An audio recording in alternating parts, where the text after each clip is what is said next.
Good evening and welcome to our Wednesday night update. I'm coming to you tonight from my house up here in Hugo.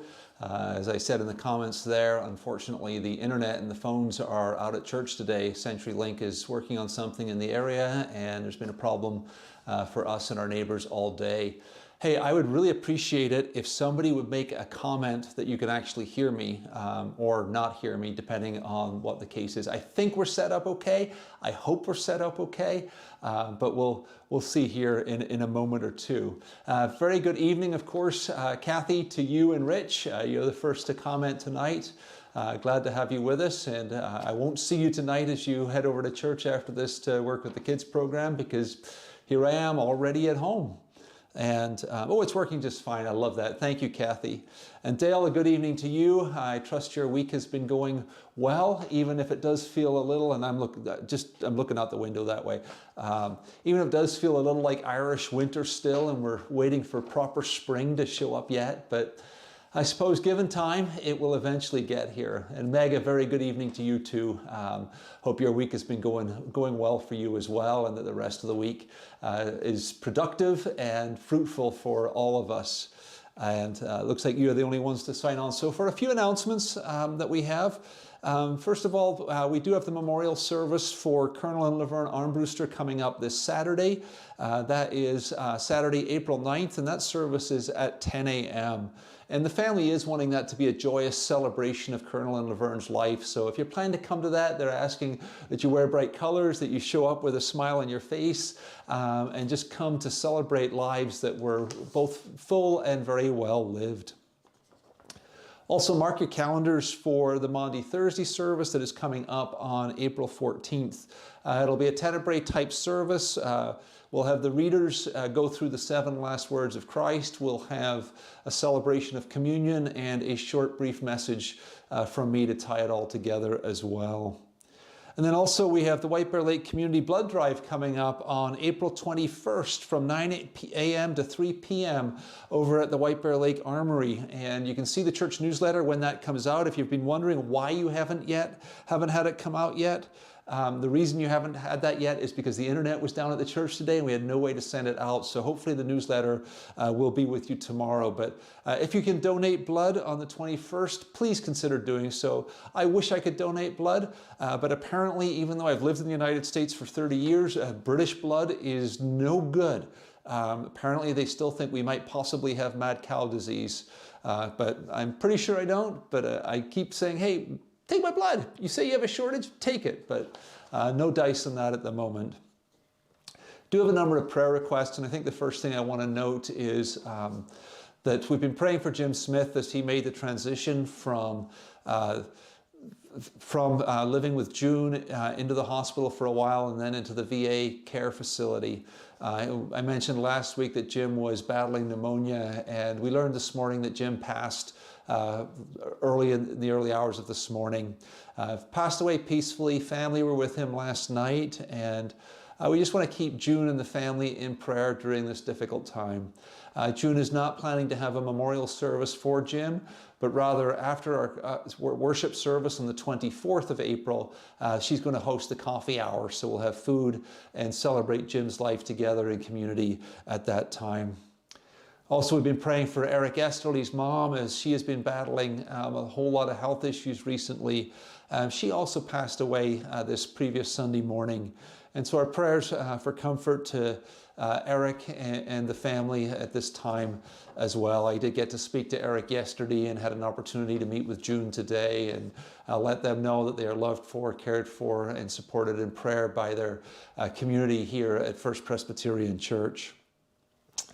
Continue to pray for Mackenzie Petty as she's in Senegal, settling in now. Hopefully things are going smoothly for her, but I want to continue to pray for her as she's undertaking this semester abroad. Continued prayers for Steve Knapp as he goes through this new treatment regimen to try to slow down the progression of his Alzheimer's disease. Gosh, it would be great if we could find a cure for Alzheimer's. And when I think about how quickly we were able to come up with a vaccine to stem coronavirus and vaccinate folks against it, and even if it's only partially effective and we have to have boosters, when we put our minds to it as humanity, we really can accomplish great things.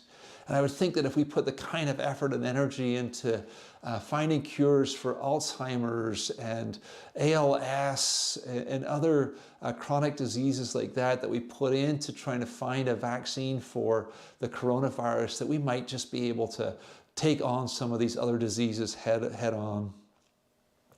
Also, continued prayers, obviously, for peace in the Ukraine and for David Garenbeck and the other diplomats that are now in Poland working with the refugees. We really do want to see peace in this world. The other announcement is that this is obviously the last Wednesday before we step into Holy Week. We will have a Wednesday night update next week, but next week's Wednesday night update is going to be our last Wednesday night update. I've been doing these updates now for a couple of years since the start of the COVID-19 pandemic. And I just kind of feel like closing out at Easter this year is the right time. I've enjoyed coming on here and being with you guys on a Wednesday night, but I want to utilize some of the video equipment that we have to try to do some other things that are going to be a little more time consuming perhaps. I'm hoping to put together some videos that we can then release as the church on topics like free will and how does God lead us and some of the questions that folks have. So rather than just show up every Wednesday night and spew a few announcements in your direction and give you a quick thought for the week, I want to try to take more time to be more methodical in putting pieces together that might be helpful for our congregation, and then we'll upload those and post them on our church's YouTube channel. So like I say, next Wednesday night will be our grand finale for that. But continuing in the book of James here, this week, going into James chapter 4, and here James says the following. He says this in verse 1, "What causes fights and quarrels among you? Don't they come from your desires that battle within you? You want something, but you don't get it. You kill and covet, but you cannot have what you want. You quarrel and fight. You do not have because you do not ask God. Oh, and when you ask, you don't receive because you ask with wrong motives, so that you may spend what you get on your pleasures." I find those opening 3 verses of chapter 4 in the book of James to be challenging, but also really pointing towards reality. Right? What causes fights and quarrels among people? Wanting something but not getting it. And so we kill and we covet and we still can't get what we want. We kill and we covet. You know, when I look at what's taking place in Ukraine right now, why are people being killed? People are being killed because Vladimir Putin is greedy. He wants possession of the land of Ukraine. It's one of the major reasons that people have killed other people in history. We want to take possession of land that is not ours. Land that others are already living on, and so we want to have control of that. The other reason we like to kill one another is because of resources. We want resources that other people have, and we want them for ourselves because, again, we're greedy and we covet what others have, and it leads to the death of others.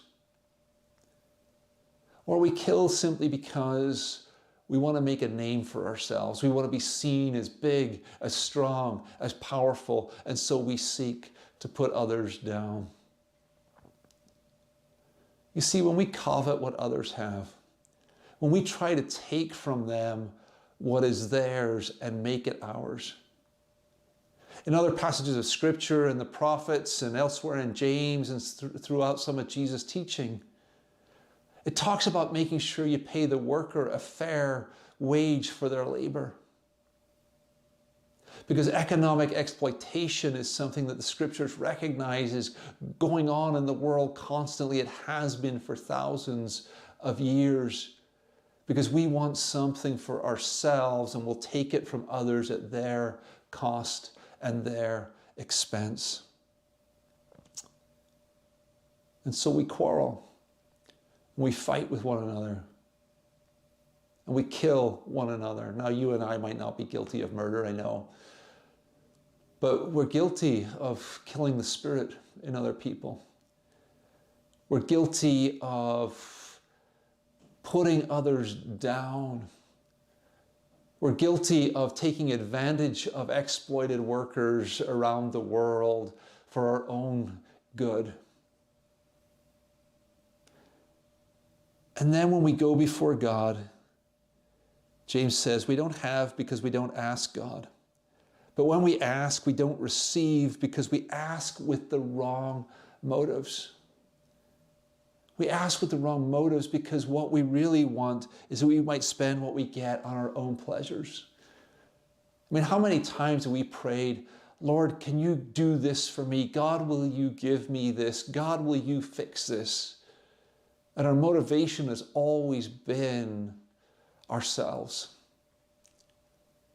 How rarely do we fully give ourselves on behalf of others? Kind of reminds me of the kid who was taking a school test, and the question was, what is the capital of Turkey?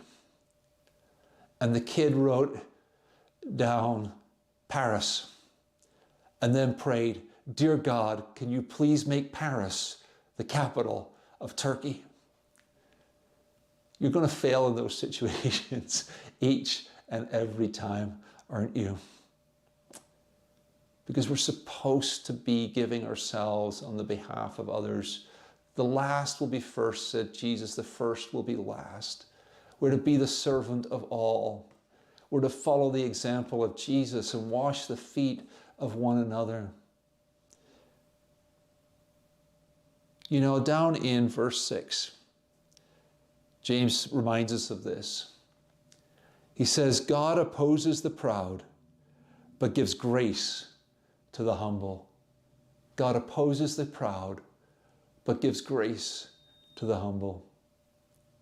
May God really create within each of us a new sense of humility, a new sense of God's own presence with us, so that we might learn to truly submit ourselves to God. Because James tells us that when we submit ourselves to God, when we resist the devil then will flee from us. And so James says in verse 8, come near to God, and God will come near to you.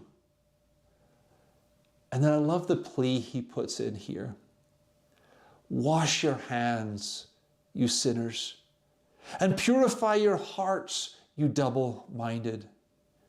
Grieve, mourn, and wail. Change your laughter to mourning and your joy to gloom. Humble yourselves before the Lord, and he will lift you up. Humble yourselves before the Lord, and he will lift you up. You see, we were created by God to bear God's image in this world, to reflect God's glory to the world around us, to not live for our own sake as our own gods in our own ways, but to live for God through Jesus Christ our Lord.